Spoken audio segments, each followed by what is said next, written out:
So today, why don't we open up to 1 John chapter 2.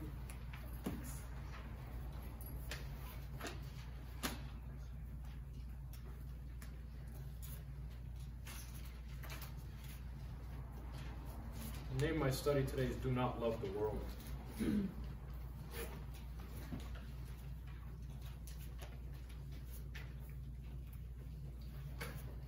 Yeah, 1 John 2, 15 to 17.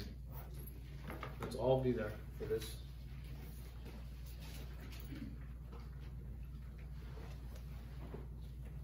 First John 2, 15 to 17, and I'll read the Word of God.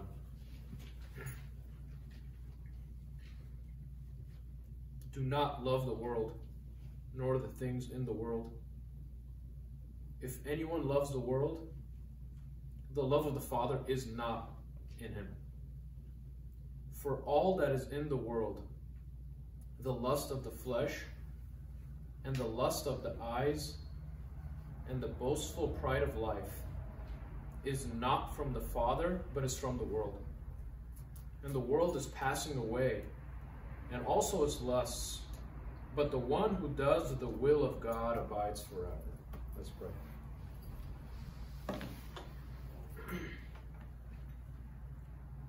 Dear Heavenly Father, I just ask that this Bible study today would come with, I ask that this study would come with force today to all of our hearts. Lord, may I preach this to your glory as if it was my very last sermon. And may we listen as if it was the very last study we would listen to, ever. As a dying man to dying man, Lord. I ask that you would give me power, more importantly, love, and more importantly, humility. And I would ask that your word would just strike every single person's heart. Yes, strike, Lord. Not come like a feather, but attack. Attack those worldly hearts, Lord. And show every believer here, including myself tonight, areas of our life that are worldly, that need to change. Please be glorified today. Please show up and show everyone that this is not a lecture, that this is a Bible study, and the preaching of your word is about to take place. And so come with force and power and might, Lord, because this is not what the world has. This is a supernatural time. So Lord, be with us and be glorified. In Jesus' name I pray. Amen. So, yeah. Yes. Oh, yeah. I already did. Yeah. You know, Jesus told us, you are the light of the world. He told every believer, you are the light of the world. The salt of the earth. Christians are what preserve this evil world. We're the light of the world. Okay? And Jesus also said, Father, I have not taken them out of the world. They're in the world. So we are the light of the world. We are the salt of the earth. We are, Jesus said, I'm not praying that they would take take believers out of the world, but keep them in the world. And at the same time, we are not to love the world. This could be kind of tricky because Jesus is clear that we are not monks that are supposed to create our own Christian nation and run there and have nothing to do with non-believers. We are not to cut off non-believers in our life like a sausage, like cutting a sausage off. That's just not the way we do it. We are not to flee into a castle like monks and just live in our own AEBC castle together and just live among us and sneer at people who walk by who are not believers. But we are to be around other people. We're called the salt of the earth because salt is what you put onto meat. It was a preservative in Jesus' time. Okay? It would preserve things from rotting. And so the salt had to come in contact with the meat. And we also have to come in contact with the world. But at the same time, we are not to love the world. It's very interesting. What does this mean? Do not love the world. Do not love the world. That's what it says in verse 15. This is the first command in all of 1 John. Up until now, there has been no command so far. There's been statements on assurance, but this is the first command in all of 1 John. Do not love the world. And it's of quite significance. It is of great importance if this is the first thing that he's mentioning as a command to us. What does it mean, do not love the world? Well, we need to understand what the world means. You know what the word world literally means in the Greek? Arrangement. Arrangement. This word has so many meanings. It's used so interchangeably so many times in the entire New Testament. The world. For God so loved the world. I am not praying for the world. Do not love the world. See, the whole world has gone after him. There's so many usages of this word world, but the Greek meaning means arrangement. Well, it's kind of odd. It's actually the word cosmos in the Greek, where we get cosmetics. You know, what are cosmetics? To put someone's face in order, right? And in fact, in 1 Peter 3, the word, let your adornment not be merely external. That word adornment is the same word world, because it's arrangement, right? So when John is saying, do not love the world, he's saying not to don't love the people of the world, because that would be a contradiction. Jesus said to love your neighbor as yourself, and he even said love your enemies. So Jesus is not saying to not love individuals. We are to pour ourselves out for people in love for them. Love for believers and love for non-believers. So this is talking about the evil world system of the world. The arrangement. You see, the evil world arrangement. The way this world is under the rule of Satan. The ideologies of Satan. The human wisdom of Satan. The lusts that are in the world. The pride that conquers this whole world. And this is what he's referring to. That we are not to love the evil world system of this world. What we mean by this is when they come out and say, well, LGBTQ, love is love. Why can't you just embrace this? We love those people. We don't love that thing that they believe in. Okay, that's the evil world system. We love those individuals, but not the system, not the beliefs that they hold. That's not what we hold to. Or abortion. It's my own body, and you're being unloving to tell me what I can or can't do with my body. That's unloving. No. You see, we love those individuals, but we cannot love that evil system that's hanging on them. And this is all in our culture, you know. Get rich, make as much money as possible. To some families, it's whatever means necessary, right? Just fraud, doesn't matter, just get rich. Go higher up into the world. And it's this climb, and this is what the whole world is dominated by. Do not love the world. And as Christians, this is the one type of love we ought not to have. In Psalm 97:10, it says this, hate evil, you who love the Lord. So we are to hate evil. You're not to, I mean, if you had a very close friend, friendships are, you know, generally in the world it's like this. I love what they love, I hate what they hate, because my loyalty is to them. And so it's the same way with the Lord. If our loyalty is to God, then we need to hate evil. Those who love the Lord. Love the people, but absolutely hate evil. Romans 12 says, abhor what is evil. Abhor it. You can't stand, not the people, but the ideologies of the world. The sinful wisdom of the world. You have to abhor it with all your mind, all your soul. Because that's an act of love. Remember the church in Ephesus in Revelation 2? What did Jesus say to them? You forgot your first love, right? So you forgot your first love. But you know what he did tell them? But yet you hate the works of the Nicolaitans. They were hating false teachers and what they were teaching. And Jesus says, you're doing a good job at that. And so we are to hate evil. And we are to do not love this world. The word love is talking about something that you're fond of, something that you're entertained by, something that you welcome, something that you're friendly with. Notice it doesn't say do not participate in the world. It says do not love the world. Why do I mention that? Because the saddest case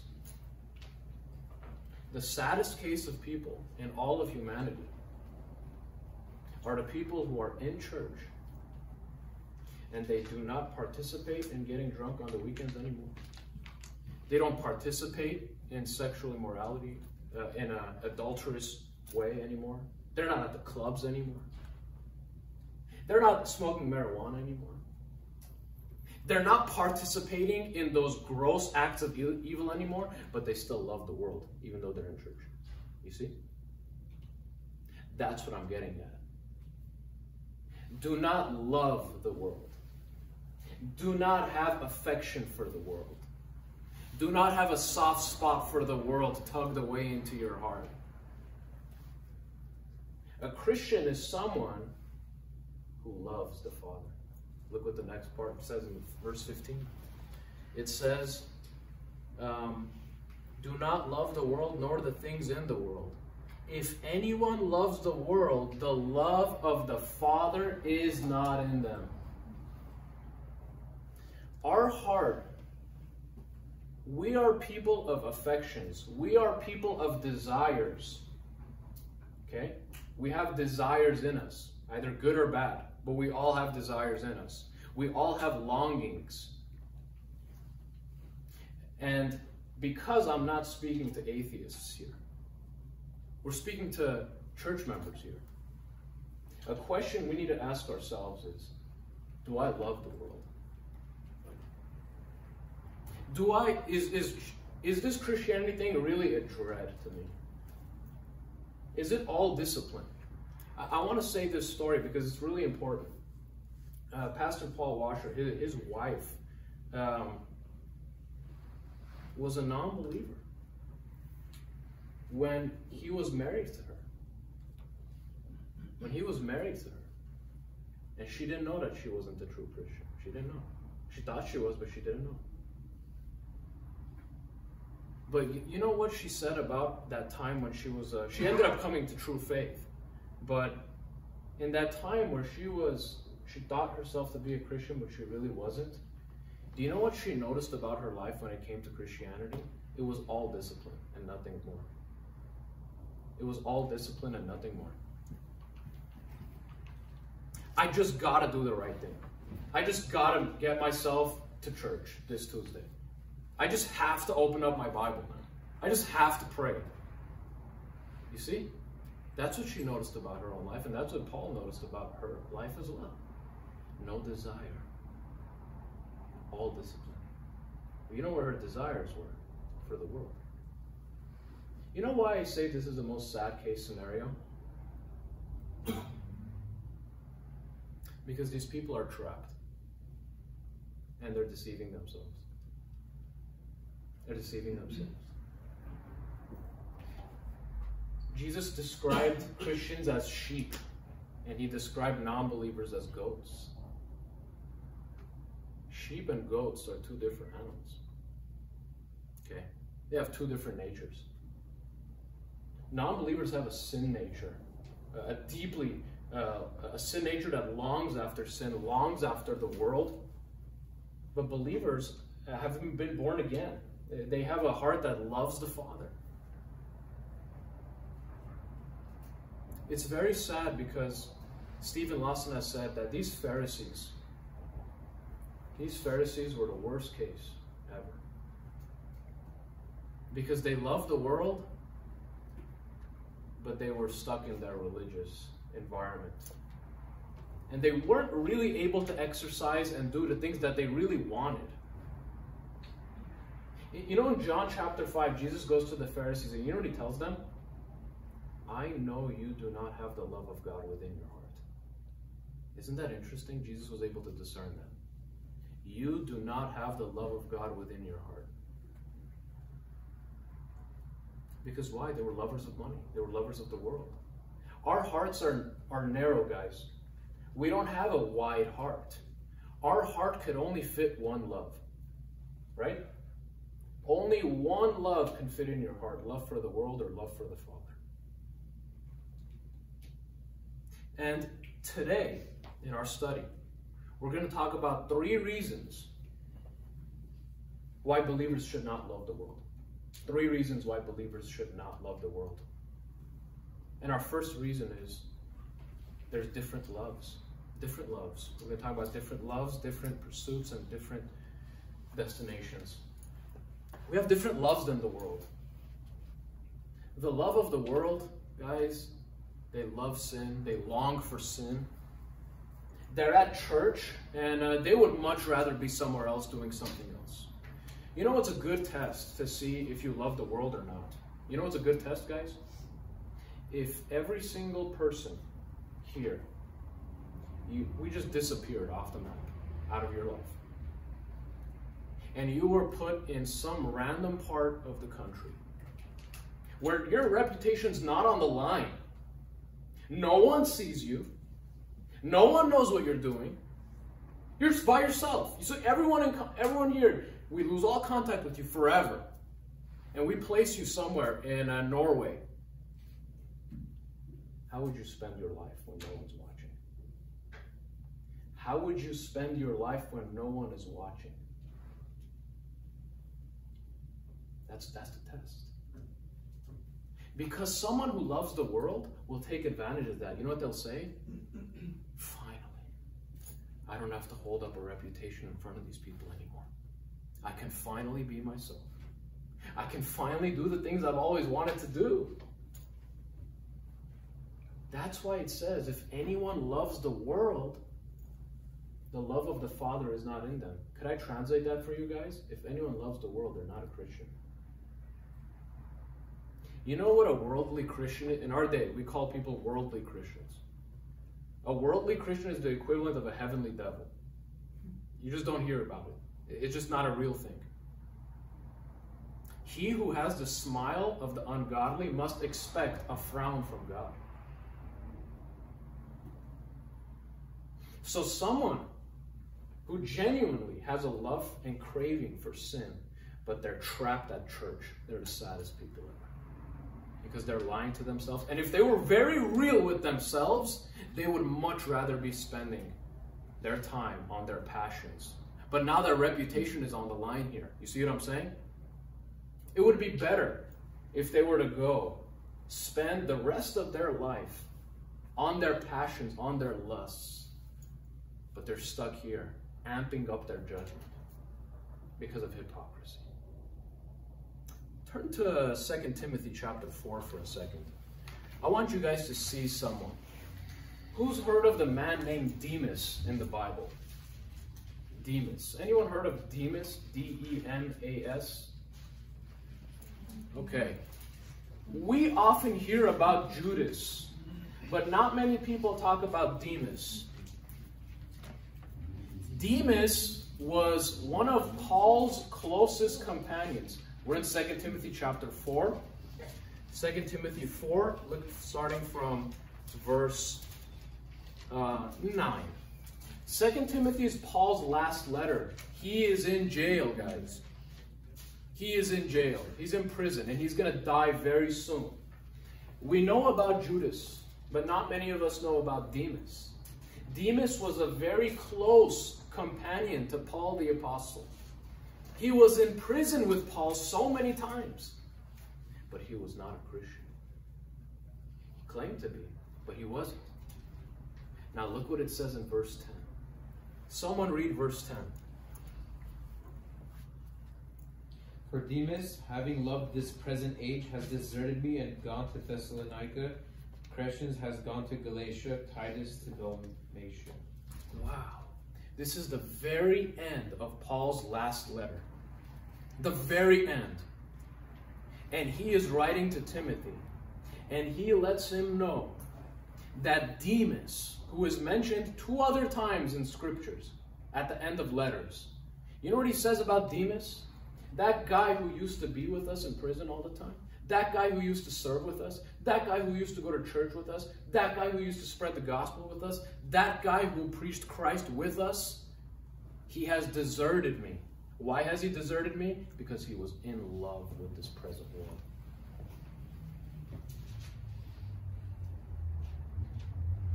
Demas is a lost cause. He's a lost cause. He was someone who put on a show for a good amount of time. When his life was on the line, he said, who am I lying to? I'm out of here. And where does he go? What city does he go to?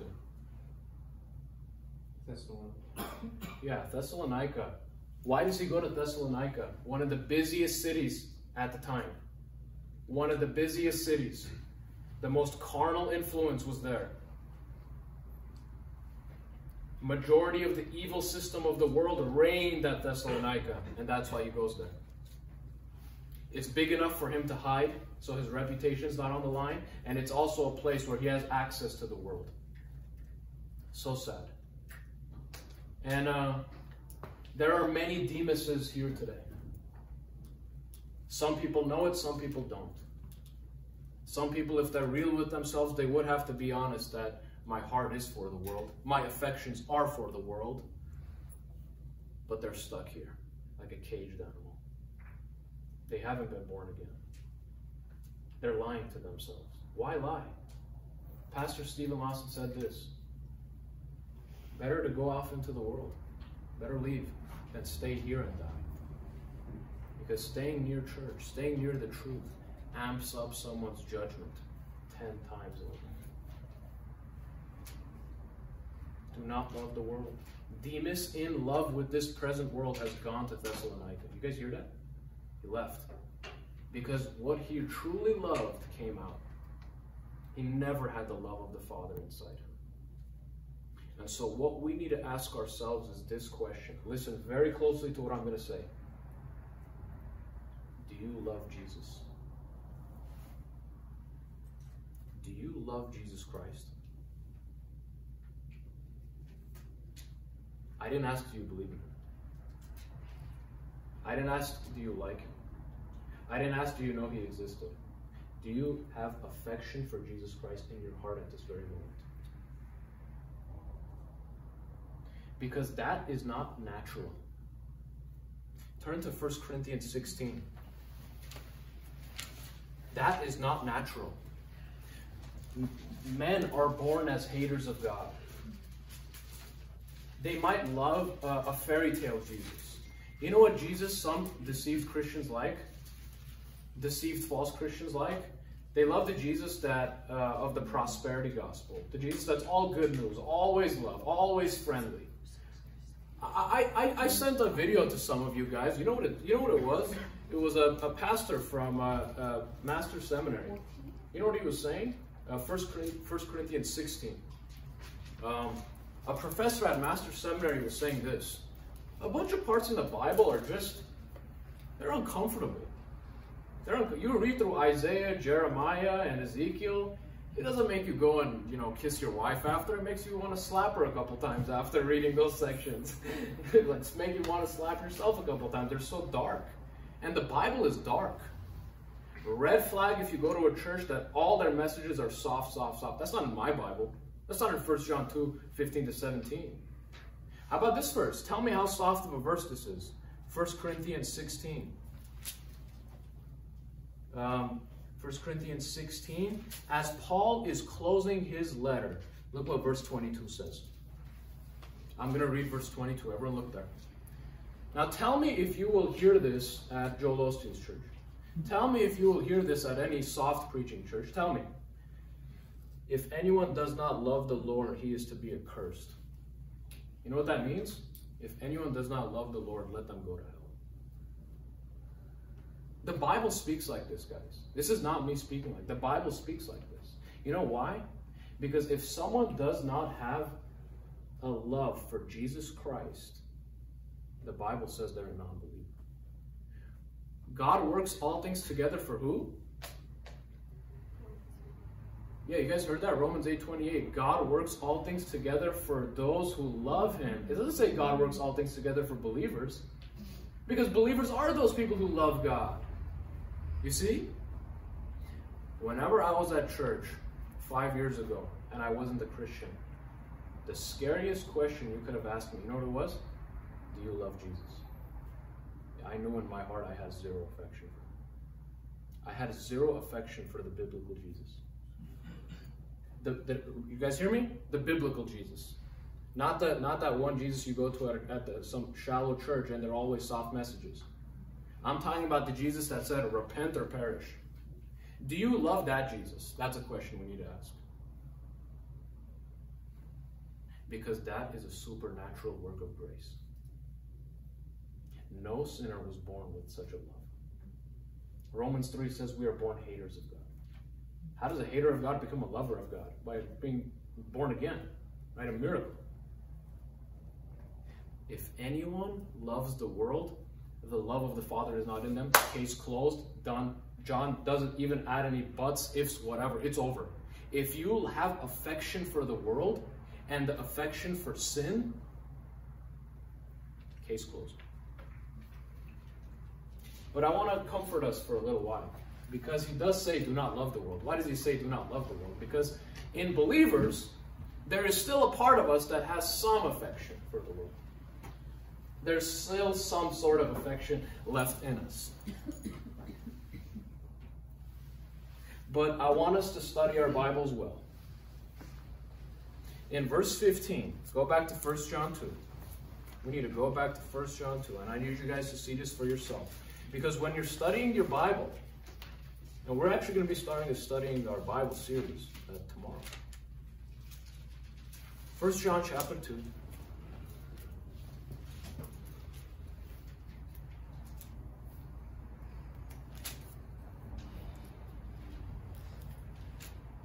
John chapter 2, verse 15. Do not love the world, nor the things in the world. If anyone loves, look at that word, loves. It's in the present tense continuous, and you need to note that. What does it mean it's in the present tense continuous?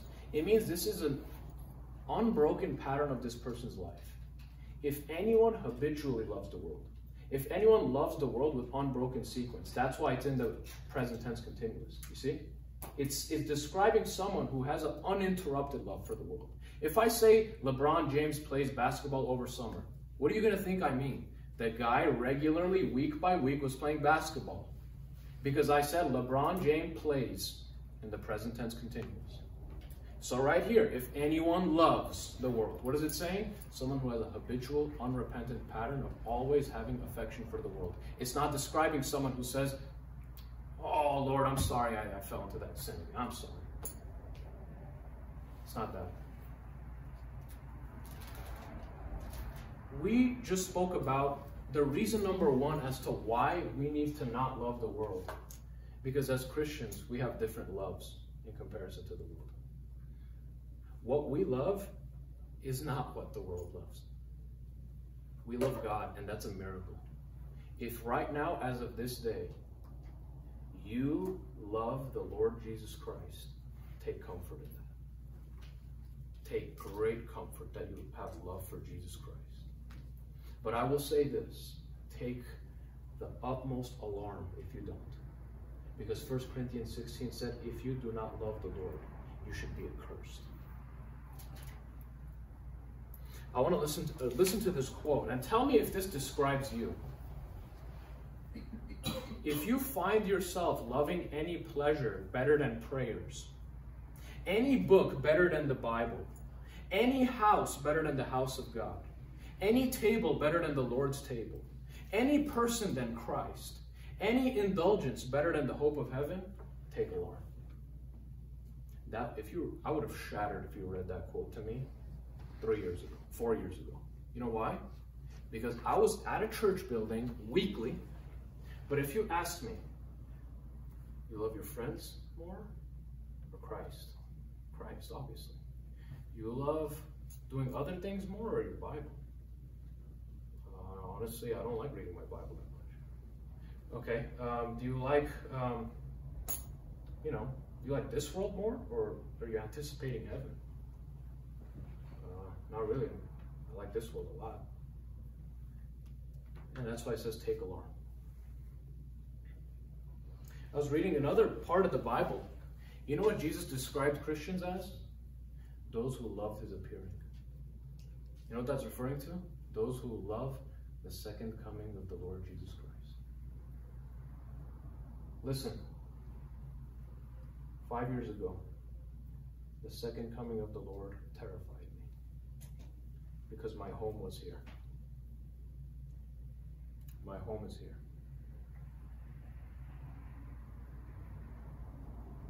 A.W. Tozer says, anyone who I find living very snugly into this world, I doubt their salvation. Why? Why? We need more clarity. That's why verse 16 is here. That's why verse 16 is here, just so you don't take my word for it. That's why we don't end at verse 15. Someone read verse 16, and let's get more clarity. We go from different loves to our second point, different pursuits.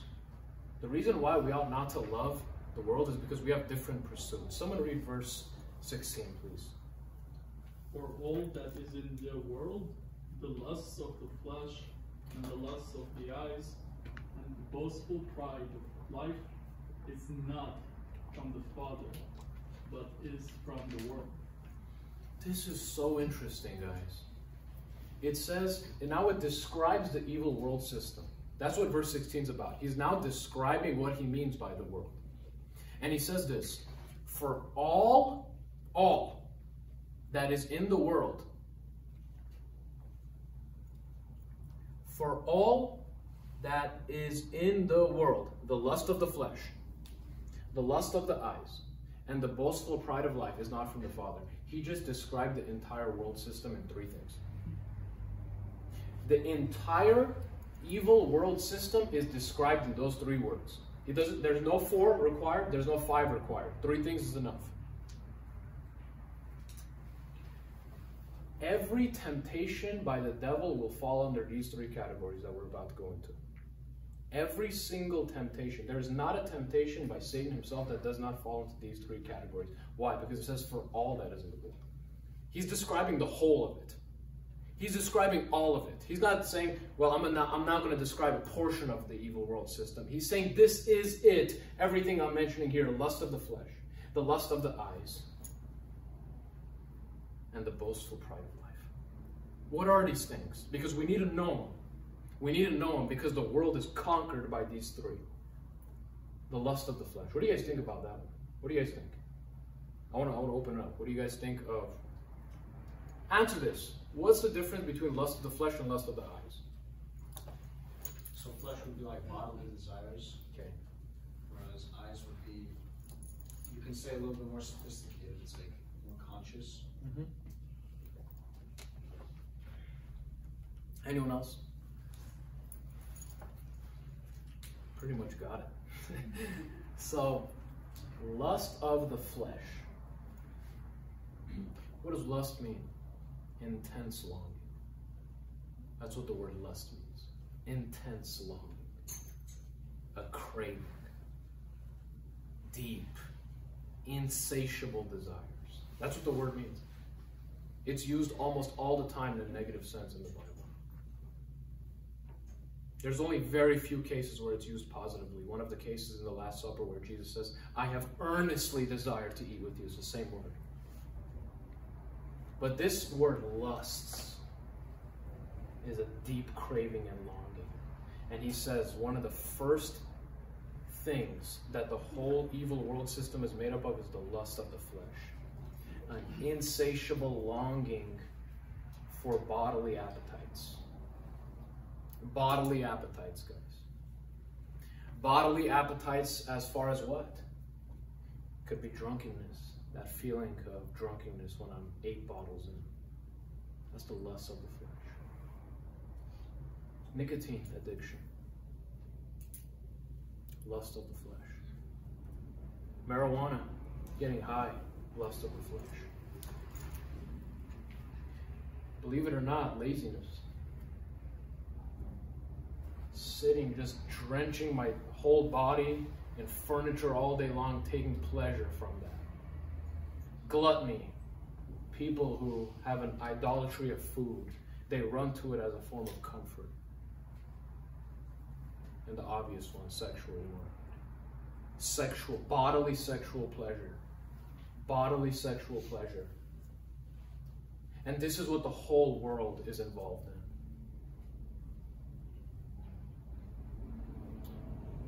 in. Next one, lust of the eyes.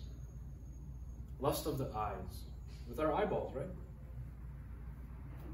David was on a balcony one day, and with his eyes, he looked at I was reading the other day, a very beautiful woman bathing in Bathsheba.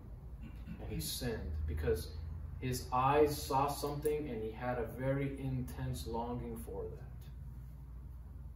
It's not just sexual immorality.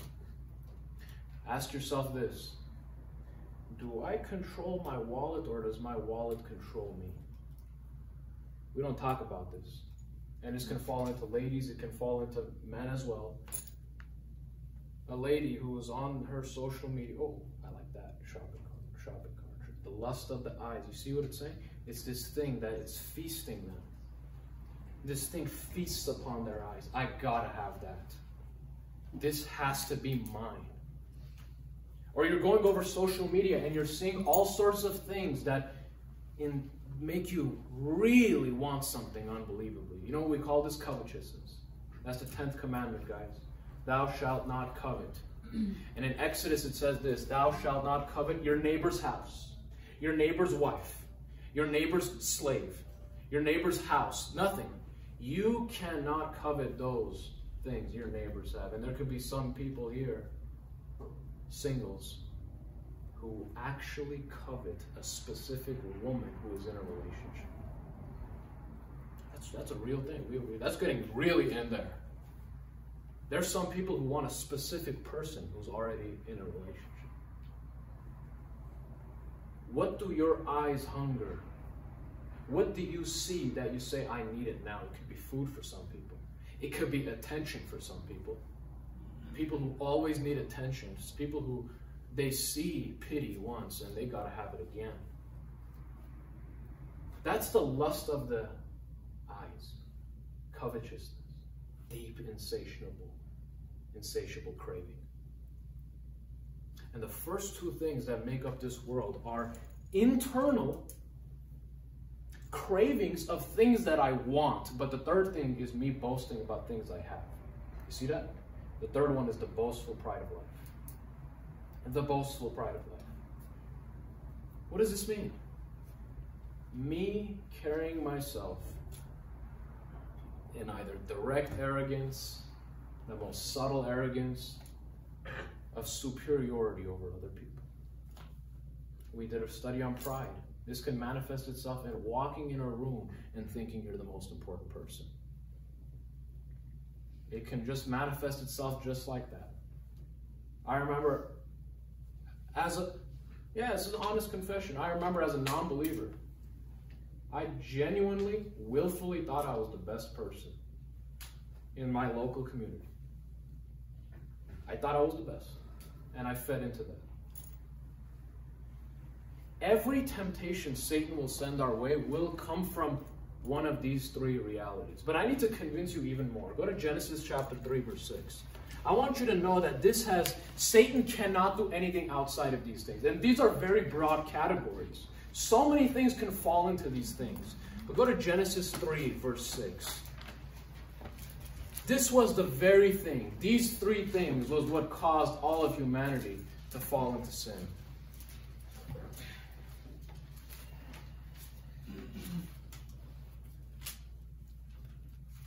Genesis 3:6. Someone want to read that? Then the woman saw that the tree was good for food, and that it was a delight to the eyes, and that the tree was desirable to make one wise. So she took from its fruit and ate, and she gave also to her husband with her, and he ate. All three are mentioned in this verse. All three: the lust of the flesh, the lust of the eyes, and the boastful pride of life. Which was the lust of the flesh? Which one? Which one? Yeah, you see that? She saw the one forbidden tree she should not have ate. It was good for food. What does that mean? She hungered after that bodily pleasure that that fruit would give. What's the second one? What's the lust of the eyes? Saw that the tree was good.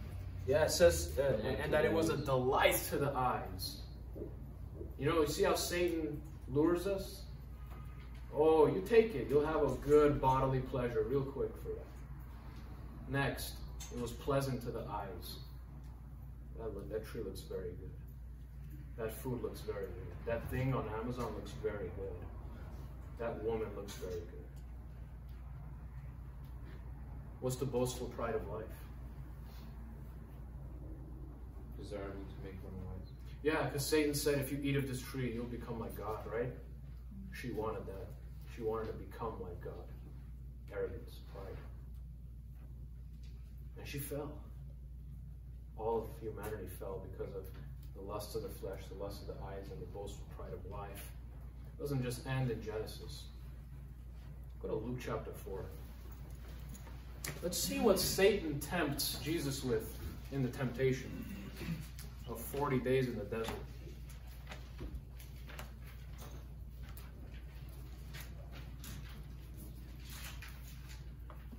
I'm not going to have us read this whole thing, but Luke chapter 4. Look at verse 3 with me. Remember, Jesus was not eating for 40 days. That's a long time. That's a very long time. What's the first temptation Satan throws his way? What's the very first temptation he throws his way? Someone read verse 3 and 4. And the devil said to him, If you are the Son of God, tell the stone to become bread. And Jesus answered him, It is written, man shall not live on bread alone. You see? You guys see that? He tempts with a bodily pleasure. A bodily pleasure. And it can even be food. He did not put a woman in front of him. He put food in front of him. Yes, if you escort to food, stop. Stop. Stop it. We don't talk about that much, but stop that stuff. That's the lust of the flesh. How about the lust of the eyes? Look at verse 5 and 6.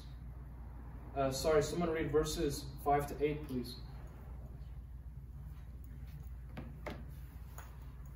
And he led him up and showed him all the kingdoms of the world in a moment of time. And the devil said to him, I will give you all this dominion and its glory, for it has been handed over to me, and I give it to whomever I wish. Therefore, if you worship before me, it shall be yours. You see that?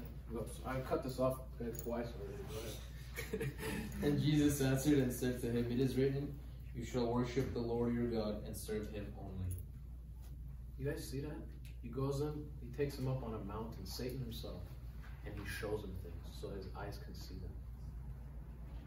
He shows him all the power and dominion and glory that would come with all the beautiful women that would be by his side. There's not just temptation of power here. There's sexually immoral temptation here. Close that door, please. Thank you, brother. And the last one, what does he tempt him with? The last thing that he gets tempted with. Verses 9 to 13, I'll read them. I'll read this. Listen. And he led him to Jerusalem and had him stand on the pinnacle of the temple and said to him, If you are the Son of God, throw yourself down from here, for it is written, He will command his angels concerning you to guard you, and on their hands they will bear you up, lest you strike your foot against a stone. And Jesus answered and said to him, It is said, You shall not put the Lord your God to the test. And when the devil had finished every temptation, he left him until an opportune time. What does he do this time? Hey, you claim to be the Son of God? All right, let's see something then. Let's see. Oh, the angels will protect you. Prove yourself. Prove yourself to be who you claim to be. He's trying to puff him up. That's exactly what he tried to do to him. And Christ says, do not test the Lord.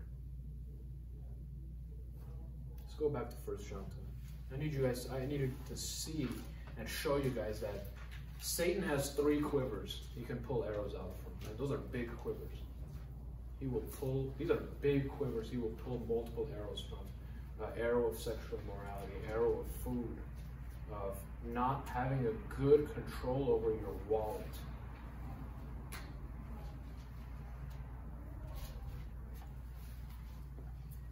And it says these things, if anyone loves these things, if anyone has a present tense continuous, habitual, uninterrupted love for the lusts of the flesh, the love of the Father is not in them. If someone has an uninterrupted, insatiable hunger to credit card, swipe, swipe, swipe, swipe, swipe, attention, attention, attention, the love of the Father is not in them. If anyone is continually, always exalting themselves without interruption, without conviction, the love of the Father is not in them. It's not in them. And therefore, what does it mean for the love of the Father not be in you? You're not a Christian and you never were. You never were. It's never been in them.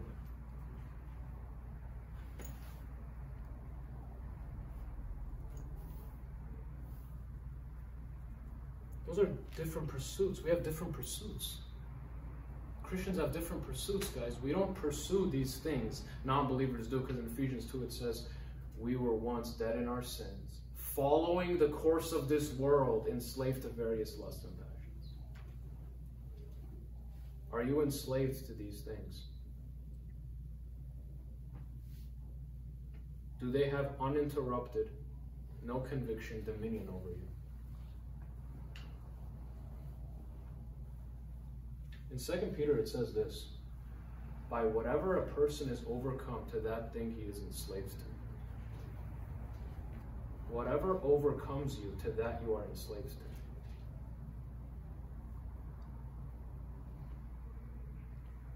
It's so sad in 2 Timothy, it mentions people.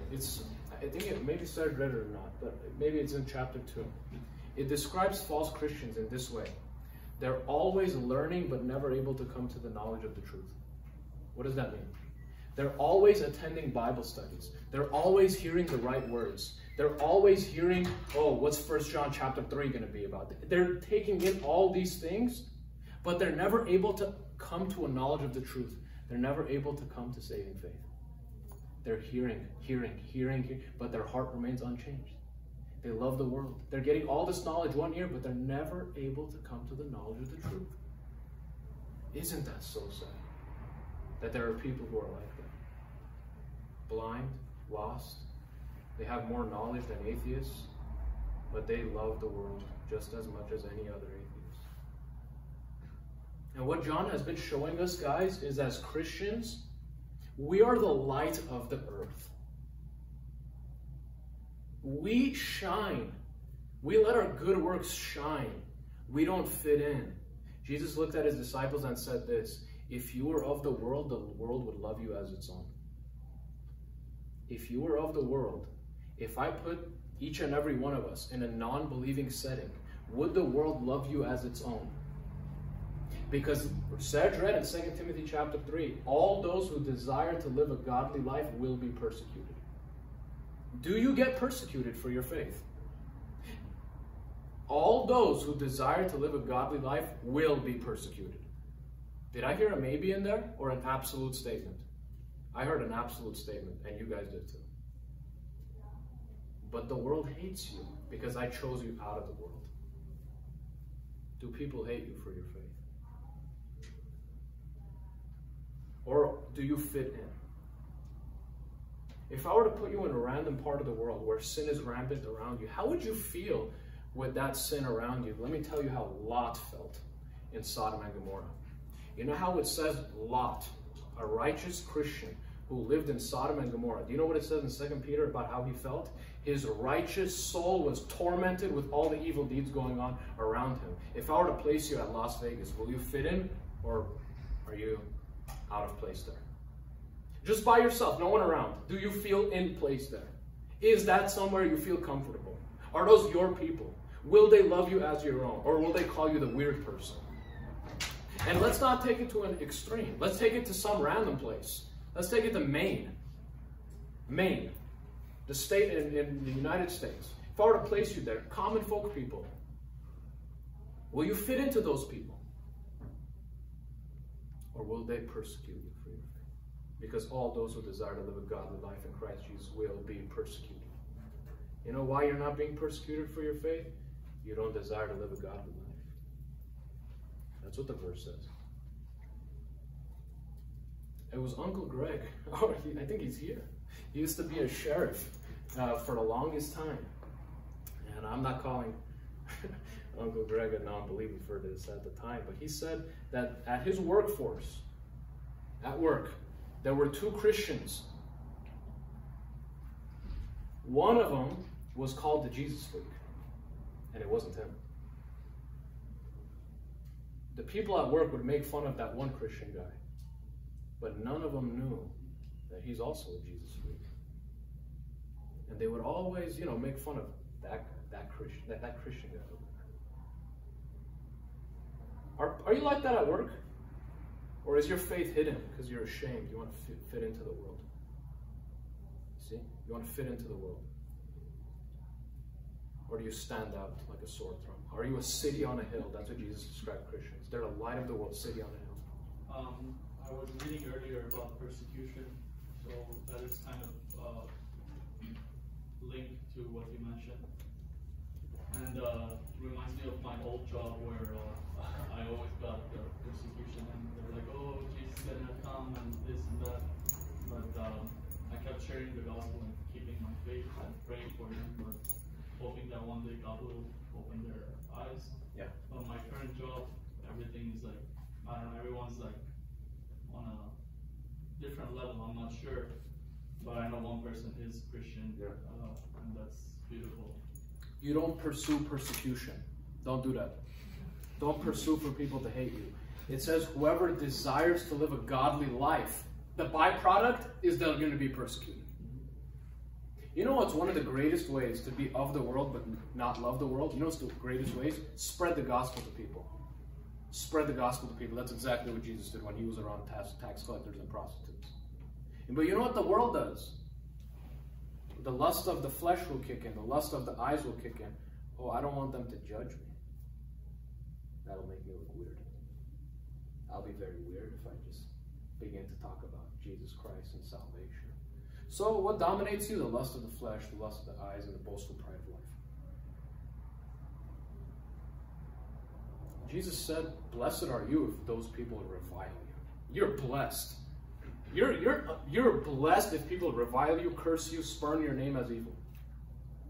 But all those who desire to live a godly life will be persecuted. Amen? Amen?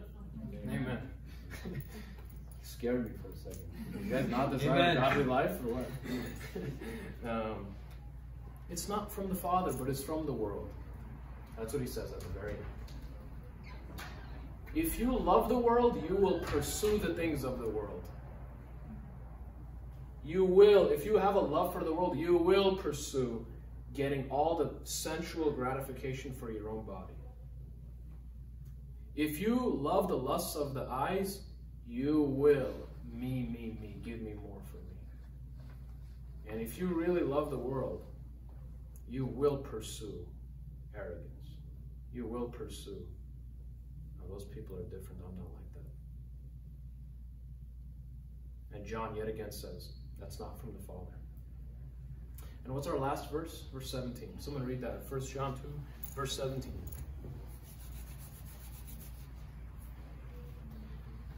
And the world is passing away and also its lusts, but the one who does the will of God abides forever. Okay. We spoke about different loves, that we have different loves towards the world. And those different loves will inevitably translate to different pursuits. Because whatever you love, you will inevitably find yourself doing that thing. You know why people don't read the Bible? They don't love it. Clear? Is that clear? You know why you go on your phone for social media? Because you love it. Why do people watch pornography? Because they love it. You know, this is why Paul says, do not love the world. This is why Paul says, do not love the world. Because whatever your heart loves, you will end up doing that thing. If you change your heart, then your pursuits will change. That's why Romans 12:2 says this, do not be conformed to the world, but be transformed by the renewing of your mind. And the mind is correlated with the affections. The more you as a Christian are immersed in the Word of God, your pursuits will begin to change. But the reason why people continually go after sexual immorality, credit card swiping, attention is because their heart loves that thing. You know how you fix the problem? Get the heart to love something else. The love of the Father dispels worldliness. So your love will inevitably translate over to what you pursue. And whatever you pursue is an indication of where your destination will be. And we come to our last point in verse 17, different destinations. That those who love the world will have a different destination they go to after they die. And those who love the Father have a different destination they will go to after they die. And it says, as Wahab read, and the world is passing away, and also its lusts.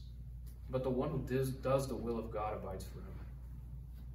Some people say this: I'm a Christian. I'm saved by faith. It's by faith alone, right? It's by faith alone.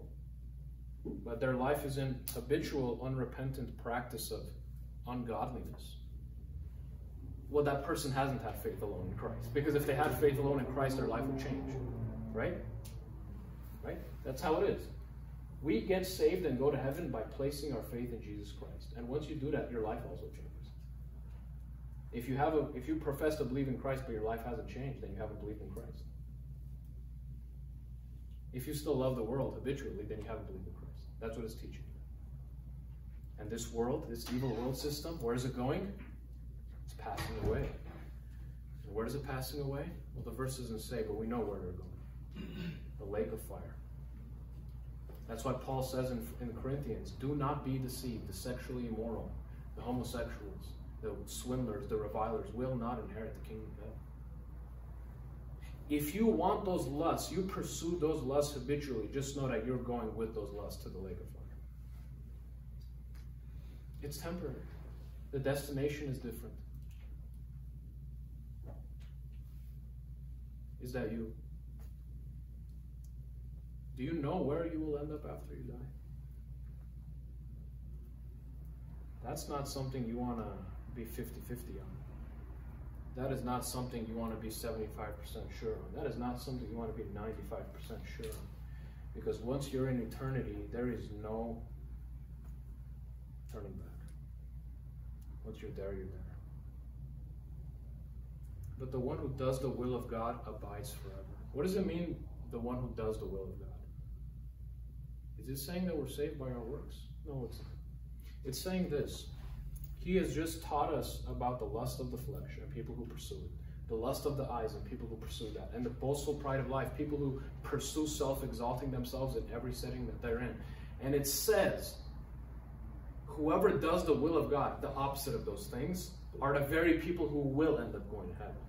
If those who will end up going to hell are those who unrepentantly love the world, they fit into the world, this world is their home, they're going to hell. But guess who's going to heaven? Those who deny the lust of the flesh. Those who deny the lust of the eyes. And those who their life cry is, may he increase and may I decrease.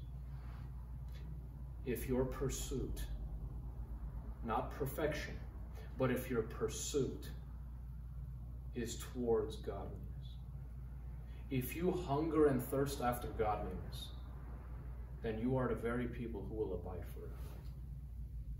And don't take those words lightly. Abide forever. As in, you will wake up 800 trillion years from now in the presence of the Lord Jesus Christ. 800 trillion years from now. And you will have eternity left to go. But I have to say this, wake up to anyone who loves the world. You will spend 900 trillion years in hell and it will only be the beginning. Wake up now, whoever that is. Stop it. Whatever it is, stop it and recognize that you're going to hell. No matter what you call yourself, you are not a believer and you know it. Because you know what you love. This may be the last message you ever hear, and you need to hear it loud and clear. Your church attendance,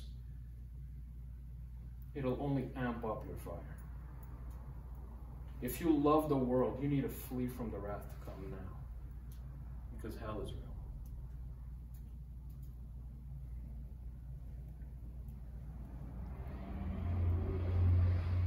Do not love the world. If anyone loves the world, the love of the Father is not in them. Don't be like Judas. Don't be like Demas. Don't be like those people. Be the honest person who says, I do love the world. I need salvation. There is a pride, guys, in not wanting to admit that you're lost. There's a deep pride in that. There's a deep pride in people who don't want to admit that there's something wrong with their soul.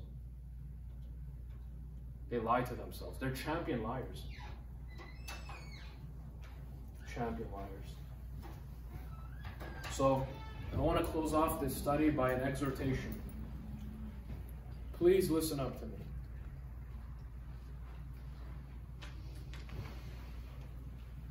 Those lusts, those cravings, it says the world and its lusts are headed to hell. But you will not be able to enjoy those lusts the same way you do here. You know why? Because those lusts are only bait to get you there. Tell me how much you can enjoy credit card swiping when you're burning. Tell me how much you can enjoy sexual immorality when there's flames on you.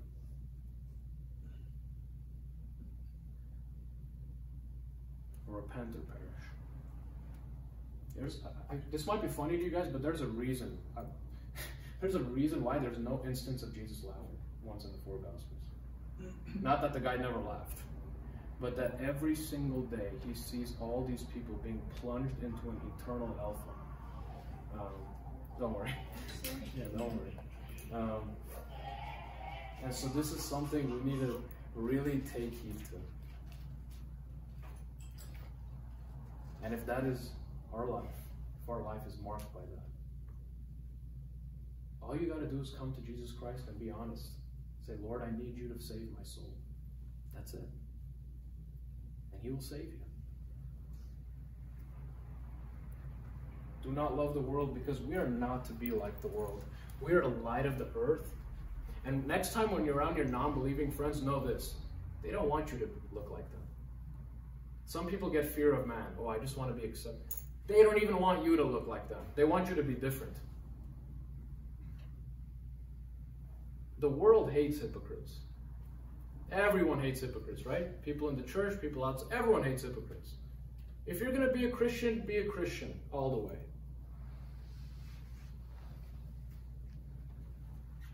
Hell is forever, guys. Forever. 900 trillion years will go by, and you will have 900 trillion more. And then once that is done, there isn't a door saying, now get out. It'll go for another infinity and eternity more. Incomprehensible. But the same is true as of this day for those who hunger and thirst after righteousness. If you can honestly say that you love the Lord Jesus Christ, the same is true with the other destination. So take heart, and let's think about that as the song we were singing, that our days, just our pilgrim days are almost over, and we're headed to glory. And this is not our home. Which home do you want? This one or the one after? Hebrews says this. They were seeking for a better country, and God was glad to give it to them. That those who are at home here are not ready for the next one. To those who long for the next home, they're the ones going there. So either take alarm or take great comfort. Okay? And I trust that the Holy Spirit, it says in Romans 8, that he testifies to our adoption that we are children of God. The Holy Spirit does that. Did you know that? That he on his own testifies to our own spirit in however way he wishes that we are children of God. But he does not do that to the non-believer. He never did that with me when I was lost.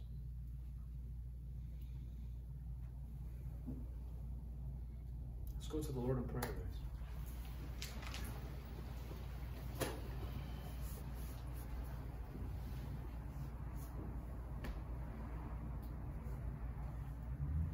Dear Heavenly Father, I thank you, Lord, for answering our prayers. This could be the very last sermon, the very last day on planet Earth for some people. And after this, there will be no more breath in their lungs. Lord, I beg, please, save those. Save people, Lord. Save people. And I ask that you would please be with our time of fellowship, Lord, that we would have a uniting time period, a time where we can form closer friendships with one another, that we can have more substantial conversations. And I pray all of this in Jesus' name. Amen.